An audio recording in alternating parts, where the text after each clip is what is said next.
J'ai toujours cru que l'on pouvait mourir 2 fois. La première? Quand le cœur cesse de battre. La seconde. Quand on prononce « oui » devant un maire qu'on ne connaît pas. À un homme qu'on n'aime pas. Uniquement pour qu'il puisse rester en France. C'était un mardi de novembre. Gris et humide comme une promesse trahie. J'étais assis sur le banc en bois du square du Vert-Galant. Les doigts gelés autour d'un gobelet de café trop amer. Devant moi. Alexis marchait de long en large. Le téléphone collé à l'oreille. La voix basse mais tranchante. Il parlait à son avocat. Oui, dans 3 jours il a accepté non. Il n'y a pas d'autre solution. Il a raccroché. Il s'est tourné vers moi. Et pour la première fois depuis que je le connaissais. Je n'ai pas su lire ce qu'il y avait dans ses yeux noirs. Nicolas. Sa voix tremblait à peine. Presque imperceptible. J'ai besoin de toi. 3 mois plus tôt. Je l'avais rencontré dans une brasserie minuscule de la rue de Birague. Près de la place des Vosges.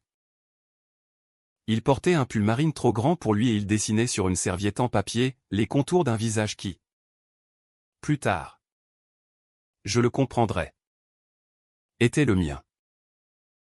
Il avait levé les yeux. Souri. Et j'avais eu l'impression que quelqu'un venait d'allumer toutes les lumières de Paris en même temps. Alexis était grec. Beau comme une statue antique qu'on aurait laissée dehors sous la pluie pendant des siècles, un peu abîmé. Un peu blessé. Mais d'une perfection qui fait mal. Il était arrivé en France avec un visa étudiant qui allait expirer dans 90 jours.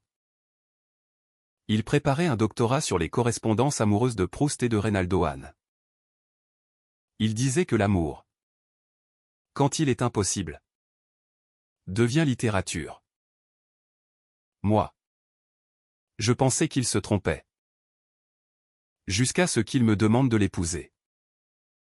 Ce n'est pas pour toujours. Nicolas. Juste le temps d'obtenir la carte de séjour. Après on divorce. Tu seras libre. Libre. Ce mot-là m'avait transpercé comme une lame fine. Je l'aimais déjà. Je l'aimais depuis le premier soir où il avait posé sa main sur mon poignet en riant. Parce que je venais de renverser du vin sur ma chemise. Je l'aimais quand il parlait grec au téléphone avec sa mère. La voix soudain enfantine. Je l'aimais quand il s'endormait contre moi dans le métro. La tête lourde sur mon épaule. Comme si j'étais la seule chose solide au monde. Et pourtant, quand il m'a demandé de devenir son mari pour des papiers, j'ai dit oui.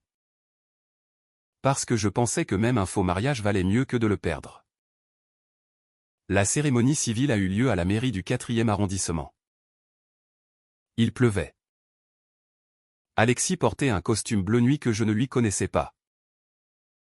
Il était magnifique. Et il avait l'air de se rendre à son propre enterrement. Moi. J'avais mis la chemise blanche qu'il aimait. Celle avec les petits boutons de nacre. Je pensais que peut-être, s'il me voyait ainsi, il comprendrait. Qu'il comprendrait que ce « oui » que j'allais prononcer n'avait rien de faux. Le maire a lu les formules d'usage. J'ai regardé Alexis. Il regardait le sol. Quand mon tour est arrivé, ma voix s'est cassée sur la première syllabe. Oui. Il a relevé les yeux. Une fraction de seconde.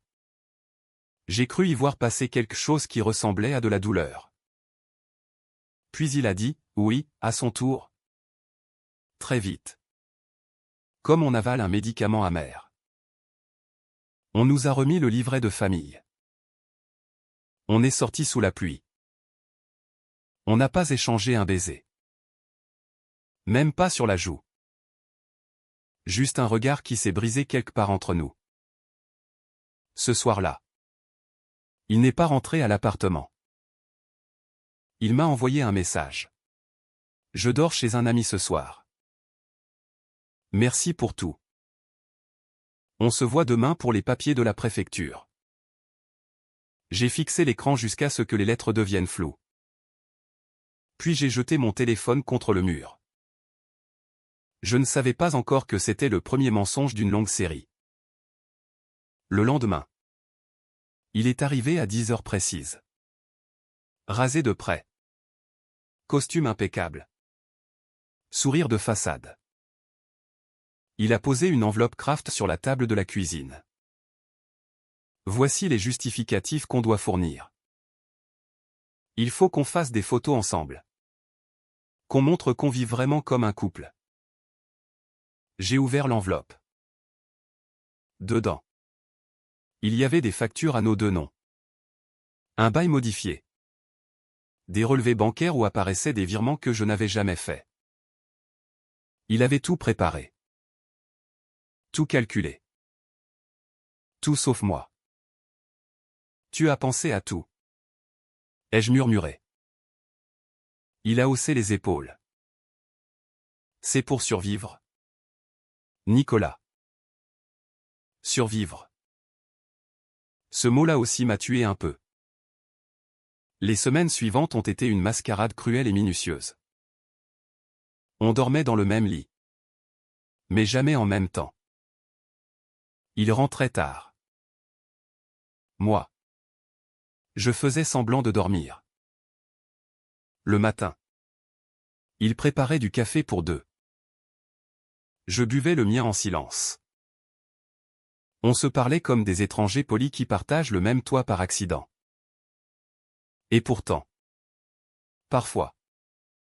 Quand il croyait que je ne regardais pas. Il me regardait. Longtemps. Trop longtemps. Un soir de décembre. Alors que la neige tombait enfin sur Paris. Il s'est assis à côté de moi sur le canapé. Il a pris ma main. Nicolas, je suis désolé. J'ai senti mon cœur se décrocher. De quoi? Ma voix était rauque. De t'avoir demandé ça. De t'avoir fait mal. De ne pas avoir le courage de... Il n'a pas fini sa phrase. Il s'est levé brusquement. Il est parti dans sa chambre. La porte a claqué. Cette nuit-là. Pour la première fois. J'ai pleuré sans retenue. Le visage enfoui dans l'oreiller qui sentait encore son parfum. Je ne savais pas que le pire était à venir.